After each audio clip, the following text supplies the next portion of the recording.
Imagine going through hell applying for your study permit or visa, studying and taking the English test, providing all your documents and dealing with Canadian schools, gathering all your financial documents just for your application to get rejected. It is very frustrating. Hi everyone, my name is Chimdima and I am a current international student here in Canada.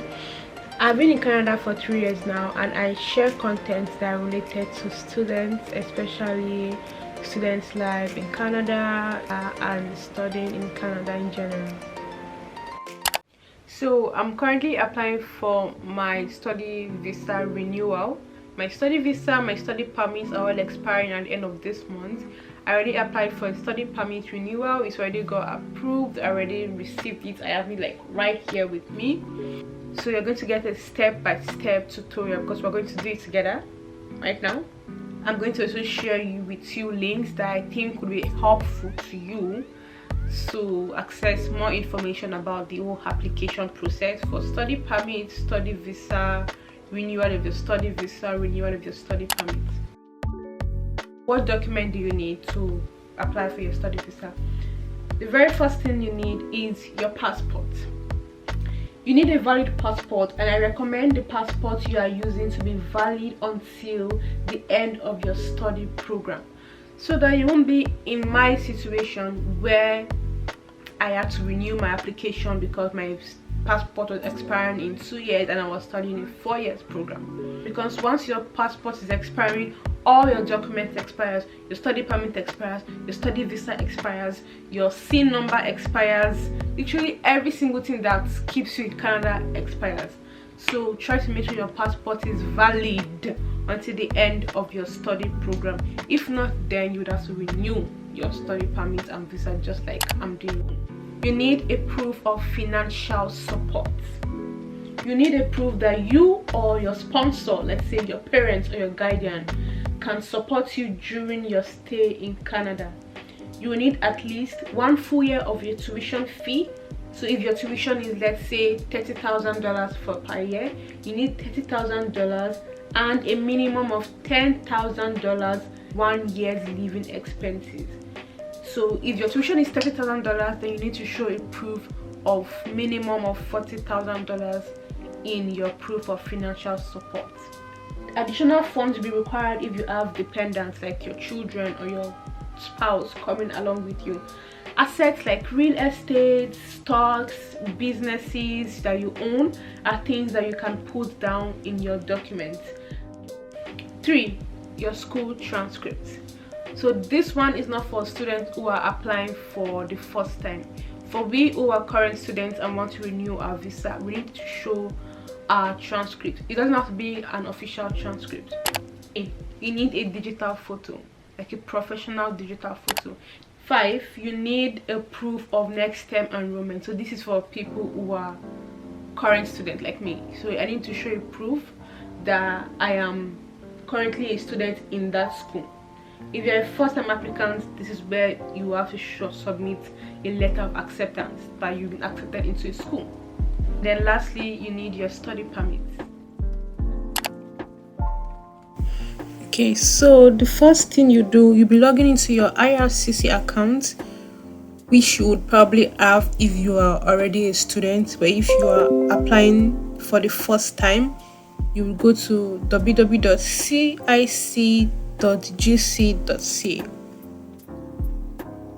Then it will take you to this website.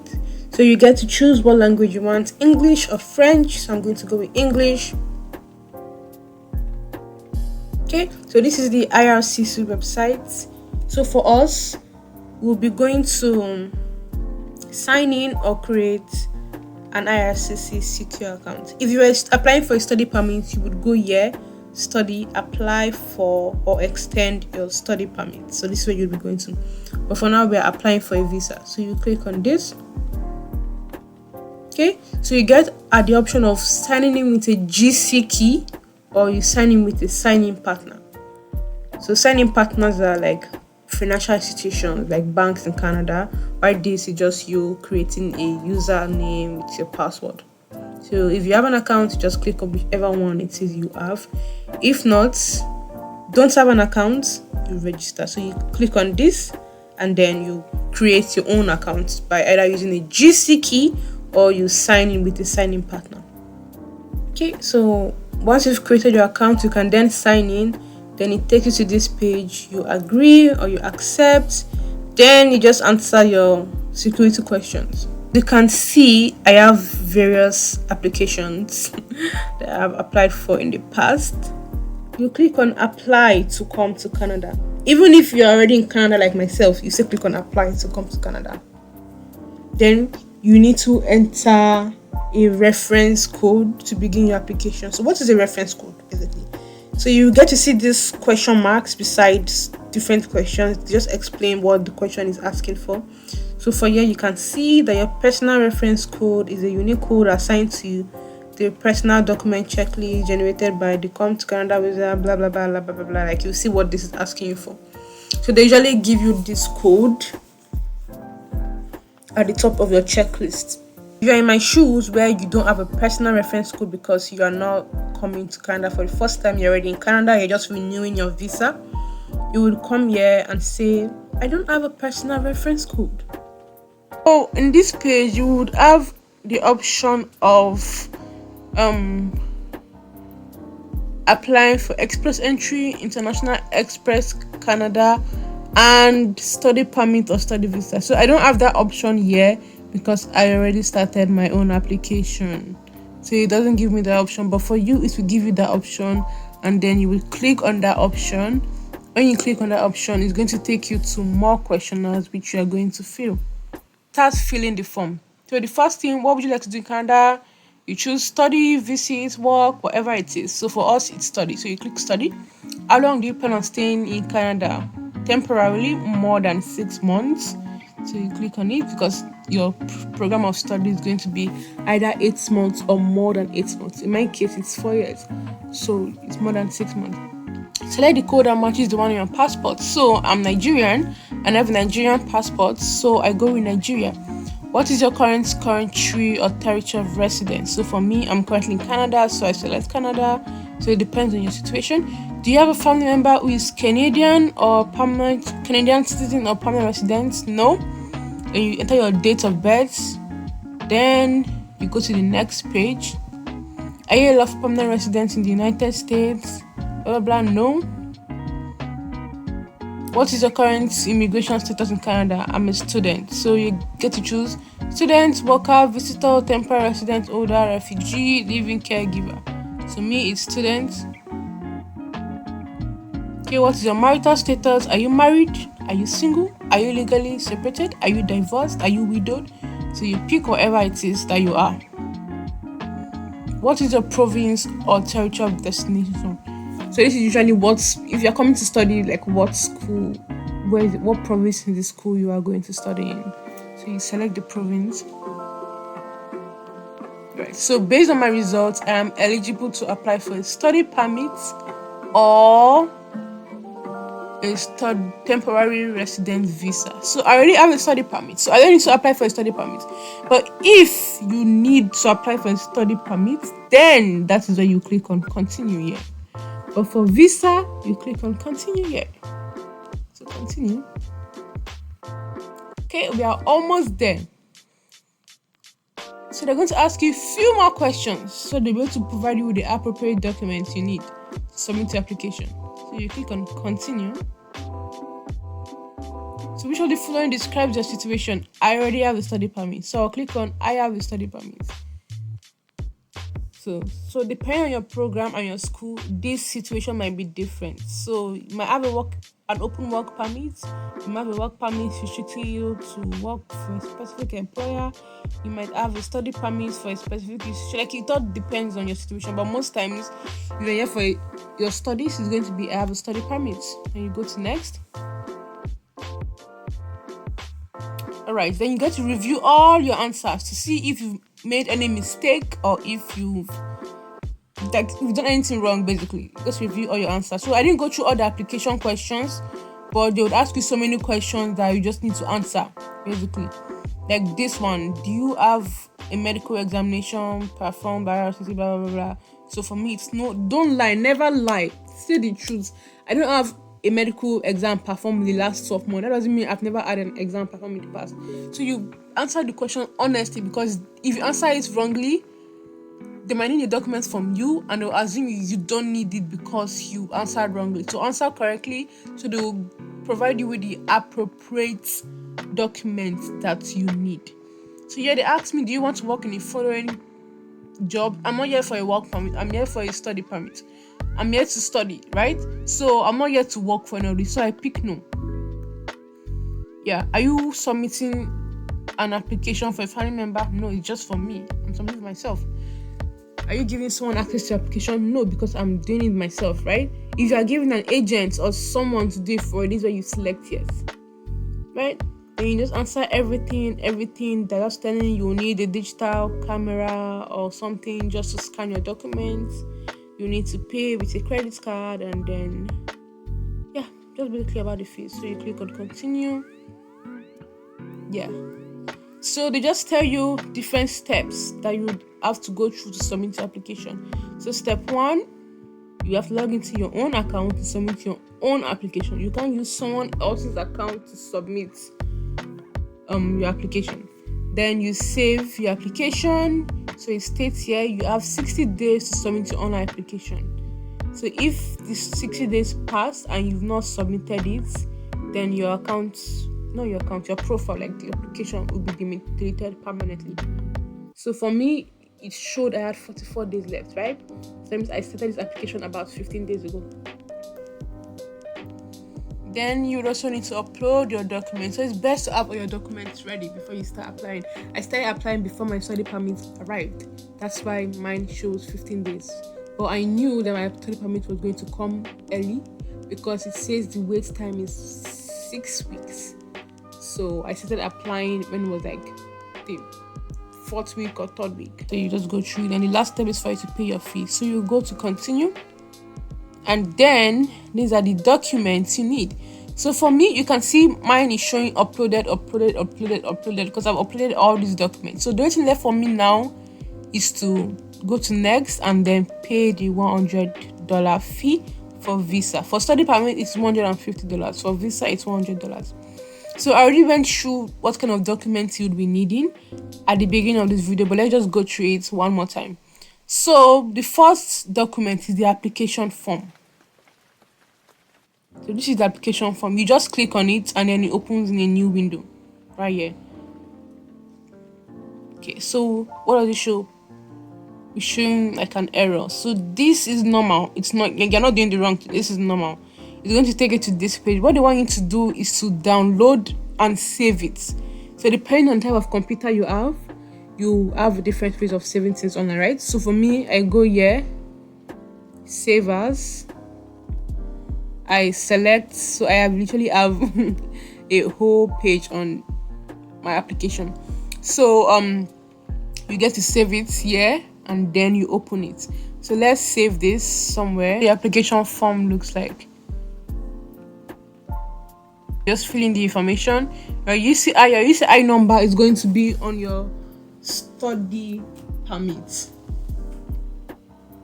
So it's your unique client identification number. What language do you want it in? English.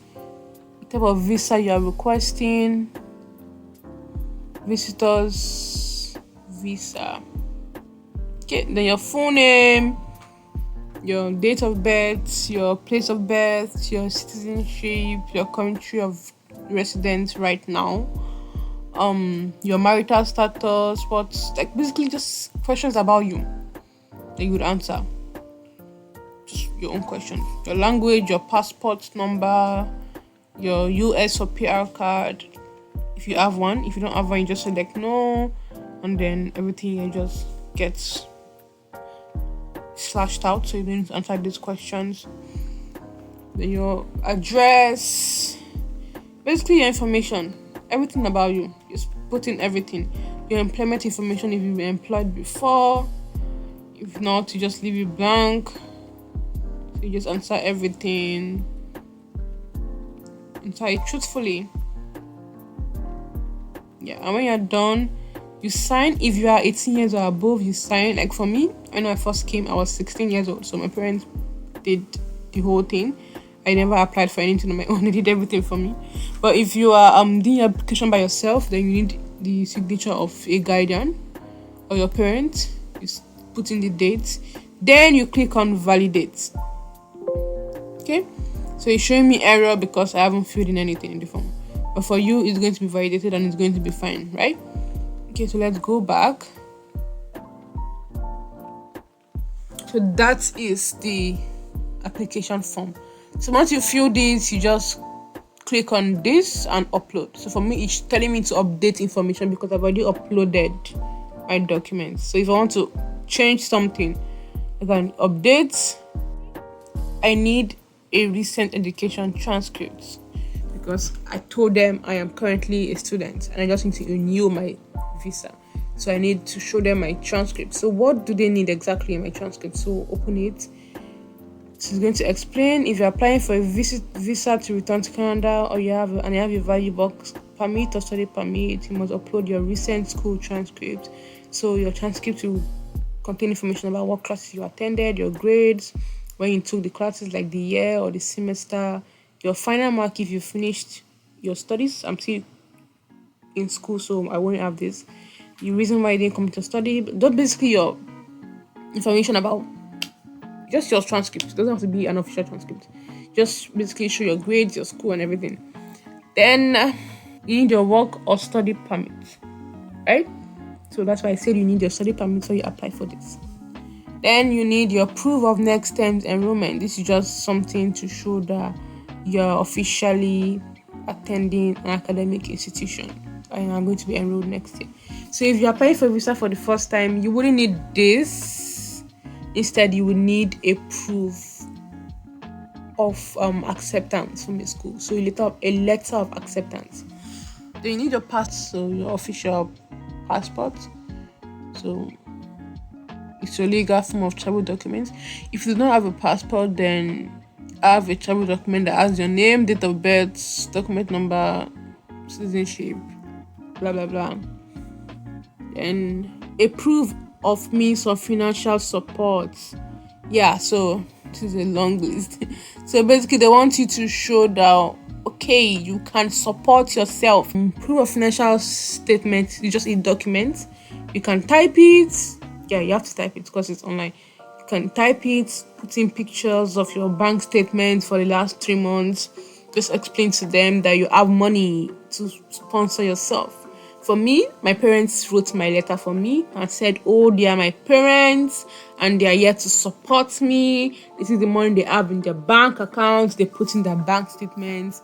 Okay, I own this business. I make this amount of money from this business. They show the bank statements. Oh, I own this stock. I own this company. I own this. I get this money from this. This is my salary. I have this pension. Basically, just show them any proof that you have the money to support yourself. The more the better. So your proof of financial support should cover your expense for your tuition for 1 year and your living expenses for 1 year. So if a proof of financial support,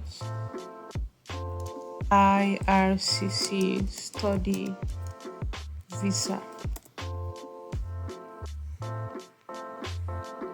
So make sure you always go to the one that says IRCC or CIC because then you know that it is genuine. It is from the government of Canada itself. So you click on this one because everybody will have their opinion. Everybody will tell you different things.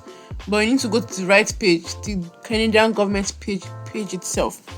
So it tells you, So it tells you what you need. So you, the student, you need $10,000 for as amount of fund required for a year, not including your tuition. So your tuition is separate. Your tuition depends on your school. So different schools have their tuition rates.